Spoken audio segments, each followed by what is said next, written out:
بسم اللہ الرحمن الرحیم۔ حضرت نعمان بن بشیر رضی اللہ تعالیٰ عنہ بیان کرتے ہیں، رسول اللہ صلی اللہ علیہ وآلہ وسلم نے فرمایا، دعا ہی عبادت ہے۔ پھر آپ نے یہ آیت پڑھی۔ ترجمہ: تمہارے رب نے فرمایا مجھ سے دعائیں کرو، میں تمہاری دعائیں قبول کروں گا۔ حضرت انس رضی اللہ تعالیٰ عنہ بیان کرتے ہیں، رسول اللہ صلی اللہ علیہ وآلہ وسلم نے فرمایا، دعا عبادت کا مغز ہے۔ حضرت ابو ہریرہ رضی اللہ تعالیٰ عنہ بیان کرتے ہیں، رسول اللہ صلی اللہ علیہ وآلہ وسلم نے فرمایا، اللہ تعالیٰ کے ہاں دعا سے بہتر کوئی چیز نہیں۔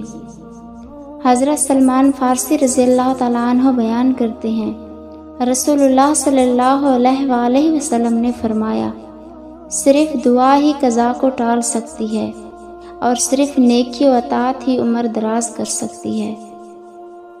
حضرت جابر رضی اللہ تعالیٰ عنہ بیان کرتے ہیں، رسول اللہ صلی اللہ علیہ وآلہ وسلم نے فرمایا، اپنی اولاد اور اپنے اموال کے لیے بد دعا نہ کرو، کہیں ایسا نہ ہو کہ تم ایسی گھڑی میں اللہ سے دعا کر بیٹھو جس میں دعا قبول ہوتی ہے۔